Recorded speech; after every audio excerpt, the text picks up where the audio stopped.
Hi friends, ఈరోజు కాకరకాయ fry అయితే చేద్దామని చెప్పేసి 3 కాకరకాయలు అయితే తీసుకున్నాను. ఇదో చిన్న చిన్న ముక్కలు కట్ చేసుకున్నాను. అందులో కొంచెం పసుపు, ఉప్పు వేసుకొని ఒక సైడ్ అయితే ఉంచుకున్నాను.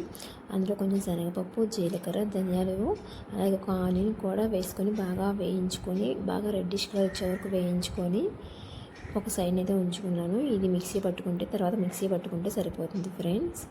ముందుగా కట్ చేసుకొని ఉంచుకున్న ముక్కల్ని ఈ విధంగా చేస్తే అందులో ఉన్న పసుపు కంటెంట్ మొత్తం పోతుంది కాబట్టి బాగా చేదు కంటెంట్ మొత్తం పోయి బాగా టేస్టీగా వస్తుంది. కొంచెం నూనె పెట్టుకొని ఈ విధంగా రెడ్డిష్ కలర్ వచ్చే వరకు బాగా వచ్చే వరకు ఫ్రై అయితే చేసుకోవాలి. ఈ విధంగా వస్తే సరిపోతుంది ఫ్రెండ్స్. ముందుగా వేయించుకొని ఉంచుకున్న పేస్ట్ని మిక్సీ పట్టుకొని పోపు దినుసులు పెట్టేసుకొని అందులో పోపు దినుసులు వేసుకొని ఒక ఉల్లిపాయ కూడా వేసుకొని ముందుగా వేయించుకొని ఉంచుకున్న పేస్ట్ ఉంది కదా, ఆ పేస్ట్ని కూడా ఇందులో వేసుకొని బాగా బ్రౌనిష్ కలర్ వచ్చే వరకు బాగా వేపుకోవాలి. బ్రౌనిష్ కలర్ వచ్చాక ముందుగా వేయించుకొని ఉంచుకున్న కాకరకాయ ముక్కలు అయితే ఉన్నాయి కదా ఫ్రెండ్స్, ఆ కాకరకాయ ముక్కలను కూడా ఇందులోనే వేసుకొని బాగా వేయించుకోవాలి. ఈ విధంగా